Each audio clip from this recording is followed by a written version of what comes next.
Good evening, good afternoon, and hello, peeps. What's crack-a-lackin'? Dale here from Couch Warrior. I am here today. I am feeling good. I'm feeling spry, and I'm kicking way more ass than I was yesterday. That's for sure. How are we all doing this evening? This afternoon, or whenever you're gonna watch this. Um, Great weekend of fights. Some absolute shockers. Great news coming out of all of the camps. Is there a competition for the UFC? I mean, probably not, but who knows? Join me on my little recap of UFC. I guess it's 114. I think the number's 114 now. That's where we're at. Kevin Vallejos versus Josh, the overhand right, Emmett. And who was correct? Me. We are coming for that top 10. We are coming for fucking the rematch with Jean Silva. We are going to win the title against Diego Lopez after he's fought Alexander Volkanovski 6 more times. We have what it takes to pull out those W's. But anyway, I suppose I should get on this. I'm not on my usual spot this time. Oh shit! Oh, fucking doing the wrong one. Of course. I'll get myself down here, and we're gonna go. We're going to start with the first fight of the night, which was Pereira Rodriguez versus Sam Hughes. I got that right. I got that round the wrong way, but fucking who gives a shit? It's just a women's strawweight fight. Didn't catch this one. Didn't catch this Hersha Souza versus Luan Lacerda, which I believe I had Souza winning a 29-28 decision. We had Beer Mosquita versus Mons Rendon. I had Mons Rendon winning because of the Mexican glaze, but Mexican glaze doesn't work when you get submitted in the first round. So Bear Mosquita comes out with a W. Apparently she's hot as, according to people. I don't see the appeal myself, but hey, whatever tickles your bits, I guess. um, Forget about it. But yeah, no, this was from what I saw of this, like, which wasn't much. Looked like it was a good fight. But moving on, we had Brad Tavares versus Eric Anders. So Eric Anders was the first one to retire. Yeah, after his unanimous decision 29-28 victory, which I assumed that Brad Tavares was going to get, my boy Eric decided to call it quits. He's out. He's out. He's out of the game. He's decided enough's enough. Can't be fucked with his 10-10 contract anymore, and I guess he wants to go back to either doing some good old fashioned. I think it was football, dude. I think he was like a college football guy. But no, I reckon this dude has some good. There's quite a lot of guys in the UFC that actually have quite a lot of ness after after their careers that they kind of think. I mean, look at Donald Cerrone. People forget, man. Donald Cerrone is actually starring in a movie that's coming out in, I think, April. That doesn't look half bad. I mean, it's going to be shit, but it doesn't look half bad from the trailer. Like, it actually looks like it's got a good story. I mean, like, literally, they don't get him talking at all in the movie, which, very smart Hollywood dudes. Very smart Hollywood dudes. I mean, I wouldn't get these dudes fucking talking shit about fucking. If I had, like, I mean, that's why Michael Bisping doesn't have lines in movies and shit. He's been in heaps of movies, but have you heard him speak? He's like, Rebecca, But yeah, anyway, moving on. From our middleweight bout. Good career, Eric Anders. I mean, middle of the road as fuck, but great, great dude and a great fighter. Shows up, great company man. But yeah, and just a general good win for old mate. Now moving on. we have performance of the night, which is Vallejos versus Manao Souza. I had Manao Souza winning, but this fight by, I believe I had it a KO or a convincing decision. It was round three. A round three KO from Souza, and this was pretty devastating. And hey, I'm here for it. I'm here for what this is the kind of shit that I want to see. I want to see fucking people getting fucking flatline KO'd. I want to see people getting tapped out.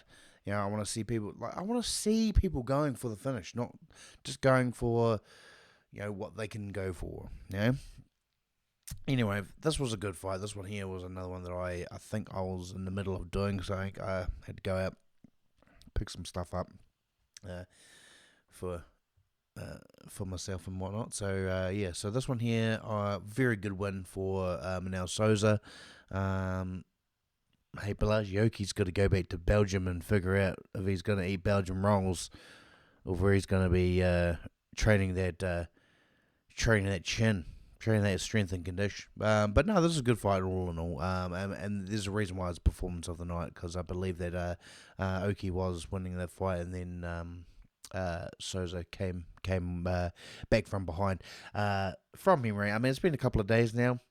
I have a poor memory, so I could be wrong. But moving up the card, we have Elijah Smith versus Suiyong Yu. So this here was submission by Elijah Smith in the second round.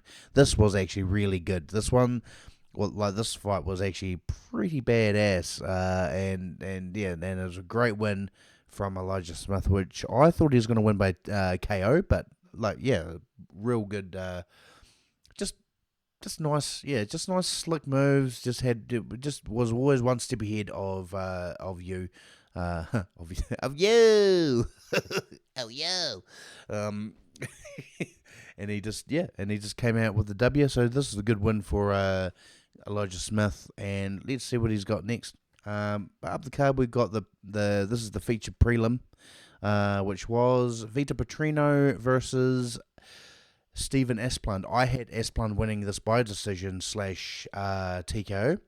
But Vitor Petrino, who hasn't been tested since 1924, since 2024, mind you, people forget, man, those Brazilians get away with a lot of not getting tested. The same with a certain other country that starts with a D and ends with Stan. In fact, a lot of those places that end with Stan don't get a lot of testing involved in, or if they do, it's generally. Oh yeah, it's rough enough, mate. Yeah, rough enough. It's only about 85 picograms or whatever they want to call them. But yeah, no, this was a really awesome fight. I really wish that my boy won. Like Esplund dropped Petrino twice. I believe in the first and second round, but because of that, it was very much. I can see the damage. I mean, damage definitely played a massive factor in this fight. I mean, Esplund just got cut to shreds. He just looked like he'd been smacked over the face with a baseball bat, a good half dozen times, and it just didn't. Yeah, and it's just not a good look. He just. Even though he was the dominant fighter in a couple of those rounds, but he just faded in that third round. If he had that ness in that third round, he would have won that. I think he would have won that decision. 29-28 decision to Vitor Petrino. Good win for old mate, but test him. Hang on, there we go. Test that man right there. There we go. So I can figure it out when I'm fucking not absolutely retarded as all get out. Up the card, we have Chris Curtis versus Mitabek Urublai. So Mitabek Urublai wins by hug. He threw, I believe. Actually, what does the UFC say of how many strikes were thrown?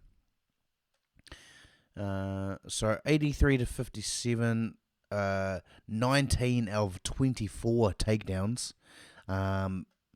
significant strikes 20 versus 12, and obviously no knockdowns. But I mean, yeah, I mean you can see here the significant strikes, uh, body and head, all body and head because it was all ground and pound, and it was all quote unquote significant strikes. It is basically comes up.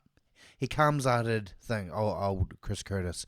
Chris Curtis couldn't get out of the thing, so he's complaining that the fact that he's like, oh, this guy doesn't want to fight. He doesn't want to fight me. He doesn't want to fight at all. As well, what happens when you can't defend the takedown and you can't do the things?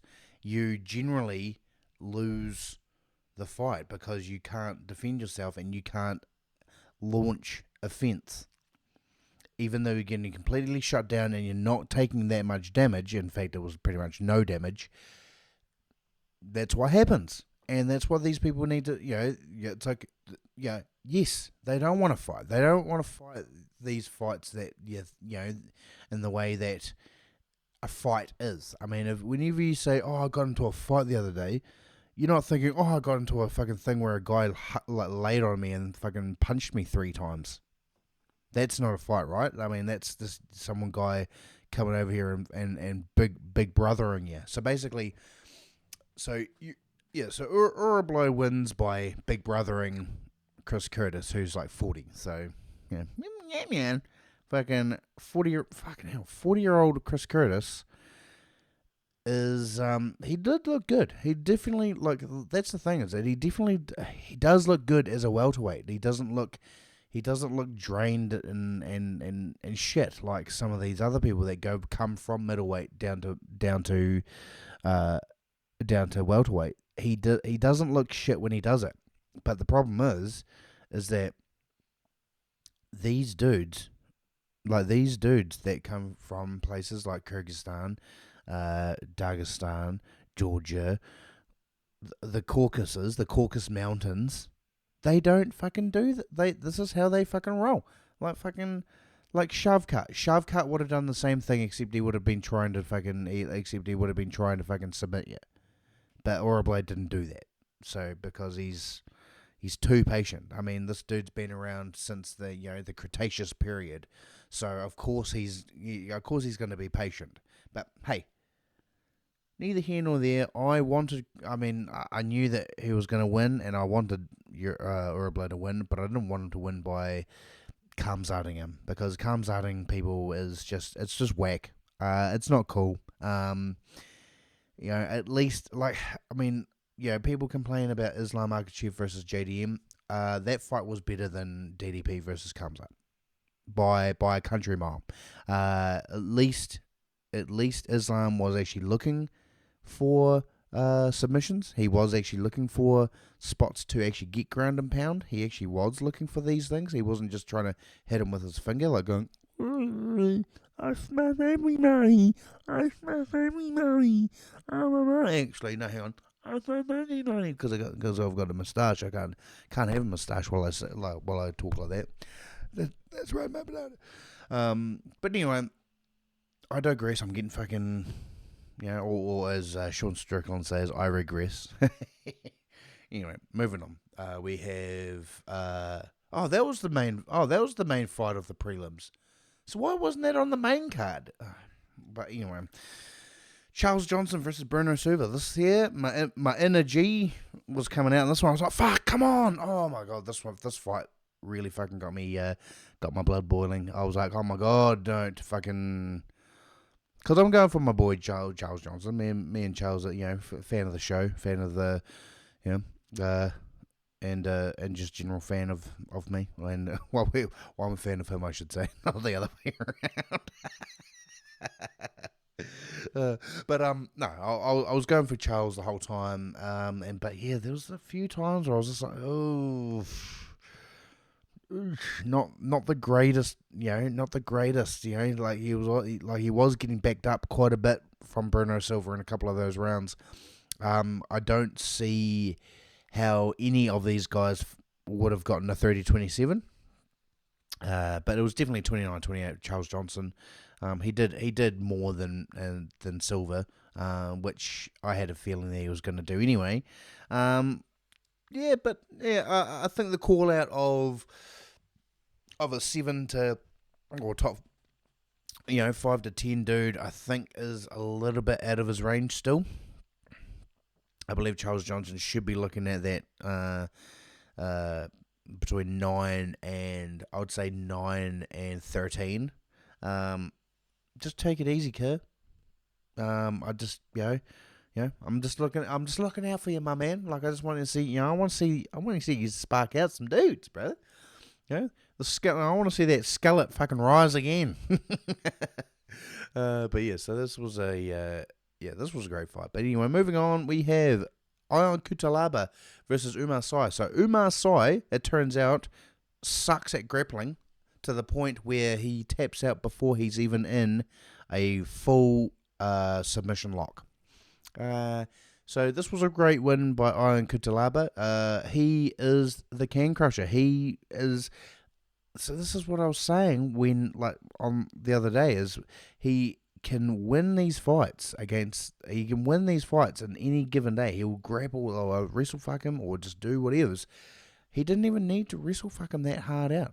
Like, I mean, like, it was like he wasn't, he was just imposing his will, and he just in doing so happened to get the opportunity to get a takedown and a guillotine. He got him with a guillotine. Who gets got in a guillotine these days? Like, I mean, that's one of the first things that you get taught, isn't it? I mean, I'm not too sure, because I haven't done a jiu-jitsu class in a hot decade, and some change. But yeah, you know what I'm saying? Like, I mean, I would have thought that, defending rear naked chokes and defending guillotines were like the main two things that the first two things that you learn when it comes to defending stuff like that. But yeah, so Umar Sy got fraud checked on this one, and I am glad that my dude from Moldova won, because I am not particularly fond of French people winning these fights, but in their cheaty ways, like a certain number one ranked middleweight and a certain number one ranked, soon to have a title fight, heavyweight. But it's neither here nor there. I'll try and be nice. Moving on, we have Marwan Rakiki versus Harry Hardwick. I thought that Harry Hardwick was going to win this fight. This fight actually ended, I believe it was the midway between rounds 2 and 3, doctor's stoppage, because of Harry Hardwick got his jaw absolutely shattered. When you actually saw the poppingness of it when it popped out, you're like, ooh! But the thing is, he was still throwing. He was still throwing hard, all because that happened midway through round 2. And he actually was, he was still fucking throwing shots, throwing those overhands, and trying to fucking get some respect back on him. But yeah, just in between those rounds, he's like, nah, my jaw's broken. It's like, nah, no point fucking going on from there, because you're just going to get clipped and fucking, because that adrenaline's worn off by then, But no, good win for this Marwan Rahiki guy. Good win.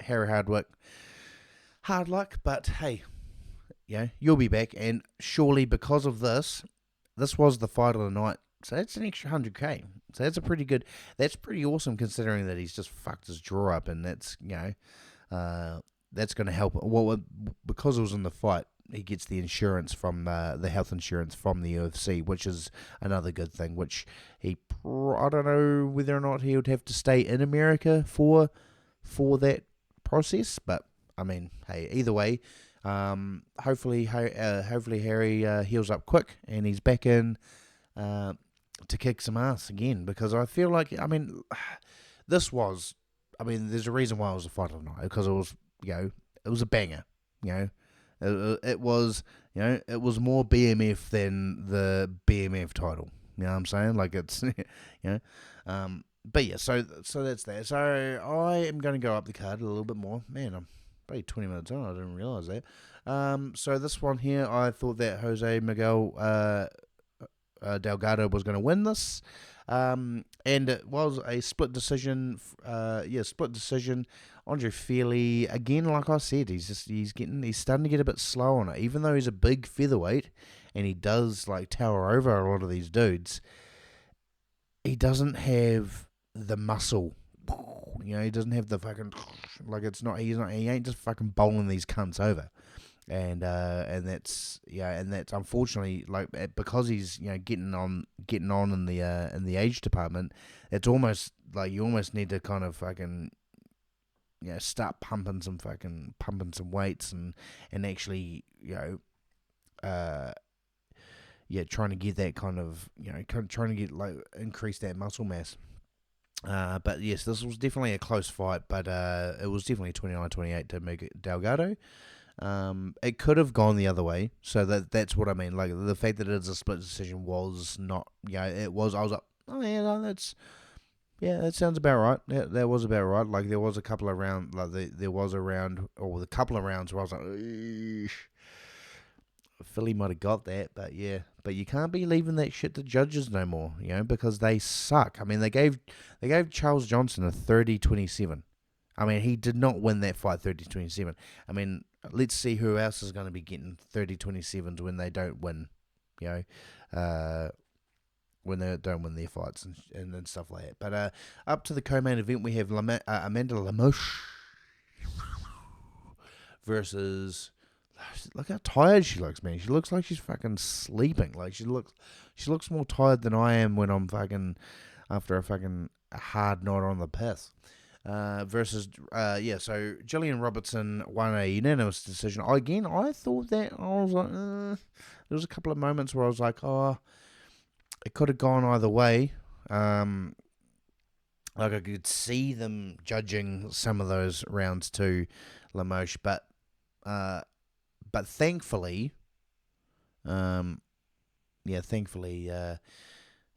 clearer heads prevailed on this one. Victory to Gillian Robertson. I had a feeling this was going to happen. I thought it was going to be submission.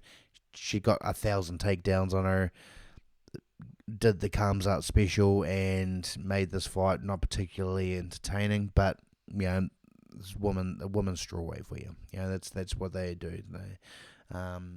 But good win. She's in the top 5 now, so let's see. She ain't going to be fighting Mackenzie Dern. That's going to be Zhang Weili, of course. So I think she's got one more fight, and then she'll be fighting for the title. But she has no fucking shot in fucking hell. She won't beat Mackenzie Dern. Mackenzie Dern's a better fighter than her. Jandiroba's a better fighter than Robertson. I mean, not by much, but she is. I mean, she would nullify that grappling, so it'd end up being a really shitty kickboxing match. But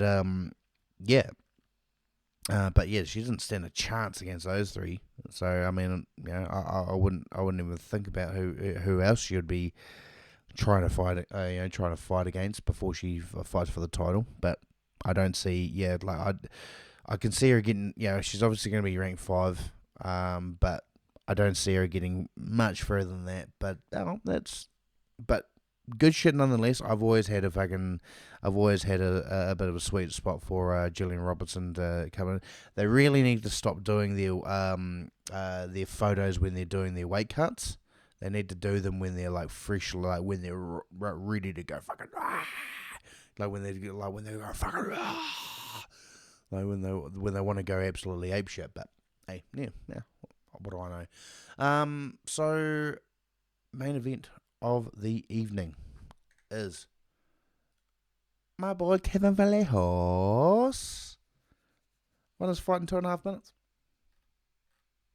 Was it 2.5 minutes? I don't know, but anyway, so 3 total strikes from Josh Emmett, all overhand rights. 43 strikes from Kevin Vallejos. Just great. They just an absolute demolishing from Kevin.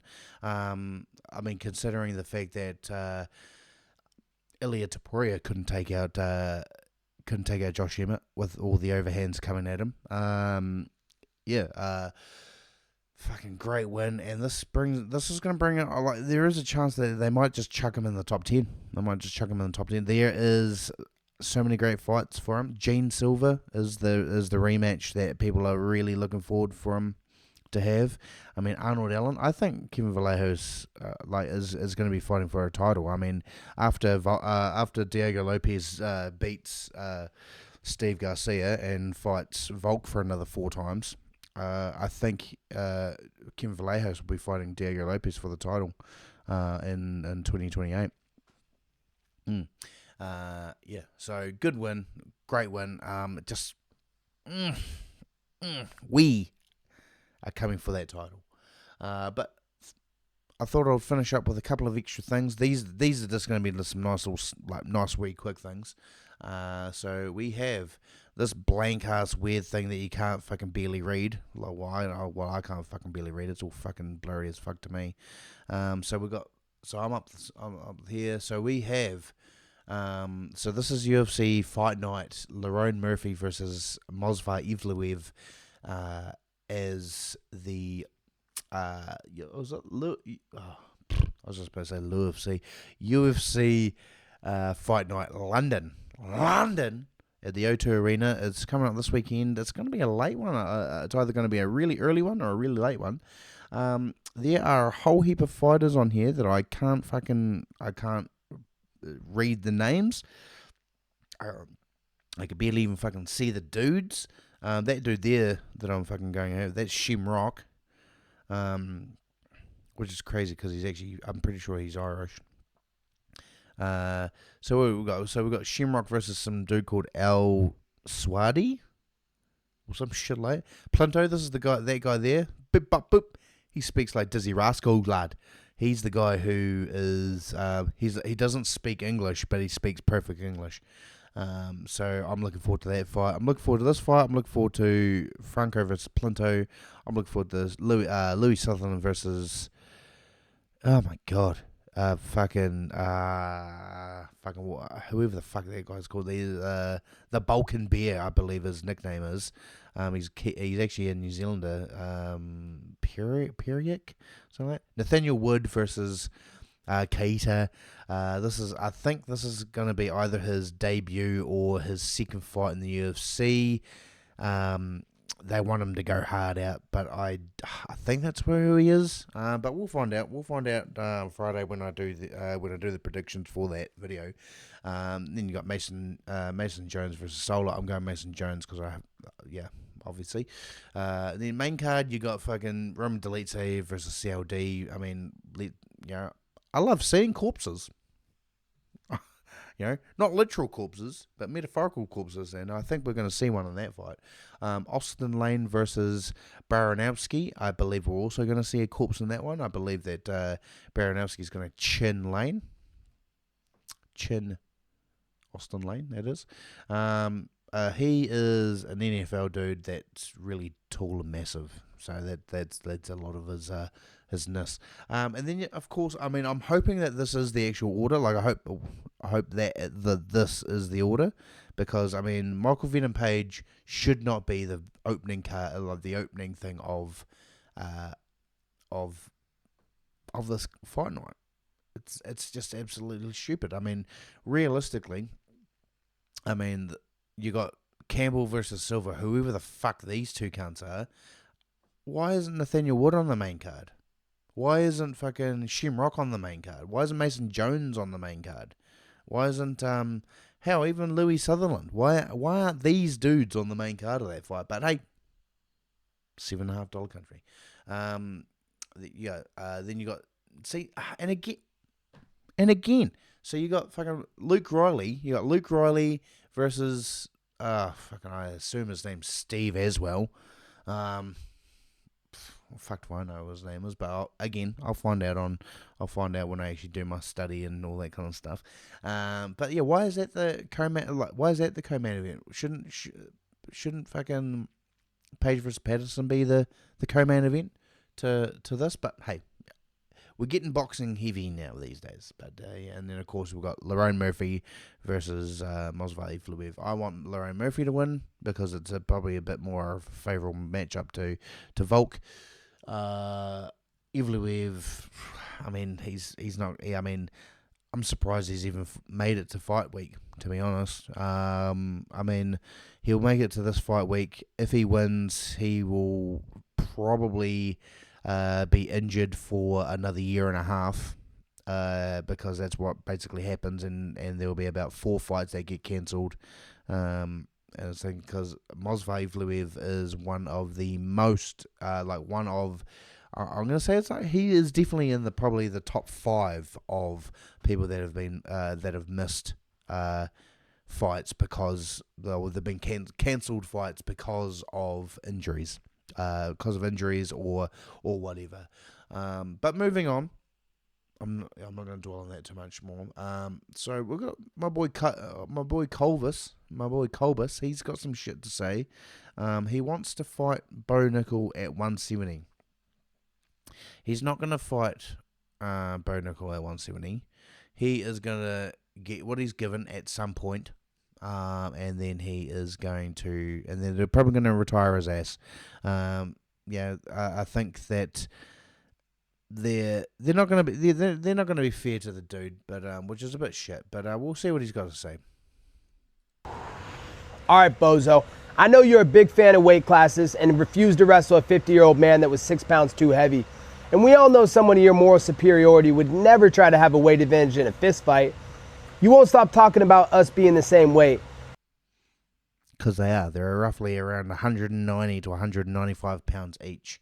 So, and Bo Nickel drops down to 185, whereas Colby goes down to 170. Which is honestly refreshing to hear because I'm 190 pounds right now and will weigh 170 without a problem on a full camp. So if we're the same weight like you claim, that means you're 190 pounds right now and full camp should get you down to 170 as well. I propose we do this in a weight class where one of us is ranked and there's actual stakes. So how about bring that stupid ginger bull cut down to 170 pounds, Lloyd Christmas, and I'll grant your wish to fight the biggest name in the welterweight division. We could do it this summer too if you want. But let's get one thing crystal clear. I'm not going to take away an opportunity from someone who, unlike you, has done things the hard way to earn a spot on a big card like Kyle Dawkins. He has a point. He has a point. Like, you know, Kyle Dawkins has gone from being like ranked, pretty considerably ranked, to losing a few in a row, getting cut from the UFC, going on a win streak, coming back into the UFC, going back onto a win streak, and then, you know, and getting this opportunity. That's great shit. And Colby's done the same kind of stuff. I mean, and again, like, people forget, man, that Colby fought Damian Maia, former childhood challenger Damian Maia. He fought him in Brazil for 30 grand. He won, yeah, so his fight against him was 30 grand. That was that first fight, that was that last fight where he's like, Brazil, you're fucking dumb, brother, and all that kind of stuff. And that is what, yeah, and so he did all that stuff, right? And then, yeah, we don't need to listen to what he's got. He's basically just going to drivel on. He's going to say the same shit over and over. That's basically what he does. He repeats the same things, and then, yeah, he'll repeat the 2 talking points that he's had, and then he'll repeat those, and then say something else right at the end about, yeah, yay throws. But as I said, not interested. But hey, am interested in seeing them fight. Unlikely as it is, would be pretty cool. But last things last. I thought I'd bring you up this. This is the updated thing. Don't copyright me, fucking Netflix. It's just a picture. Don't fucking go fucking ape shit at me. It's just a picture. There's no noise. There's no fucking sound. There's no fucking moving pictures other than me getting all fucking here. So on Netflix in May there is what's her fucking face? Oh, I'm looking at it. I forget her name. Ronda Rousey versus Gina Carano. Francis Ngannou versus a can that used to fight in the UFC as a light heavyweight. So this is like a complete mismatch, and yeah. But new fight that's been chucked on there: Nate Diaz versus Mike Perry. Now that is a real BMF fight right there. So these are the type of dudes that you want to be fighting for a BMF title. Not you don't want actual contenders fighting for the BMF title. You want real ass dudes fighting for the contenders. Fighting for that bout. But yeah, so that's yeah. But that's on brought to you by MVP and Netflix. May 16th, May 17th, probably in New Zealand. But yeah, I'm looking forward to that. I'm looking forward to it. I'm not going to cover much more. I'm only going to cover pictures and briefly dwell on things a little bit. But hey, I ain't get fucking done again. Right? I ain't getting done. I don't fucking I'm probably going to get done for that fucking Colby fucking thing. That's why I didn't play all of it. But on that note, thank you very much for joining me this evening, or this afternoon, or whenever you're watching this. Please be sure to like, subscribe, tell your mates that I'm not actually that bad, and I'll catch you on Friday. And it will be Friday. It won't be me just saying that it's going to be Friday. I'll catch you on Friday, and I'll give you my predictions for UFC London. Mozfar Ivleev, fucking hell, try to say that fucking at least once, versus Lerone Murphy. And let's see if I've actually, if I'm any good. It's any good. I mean, I was so. I think I was quite 50-50-ish on my picks last week, but yeah.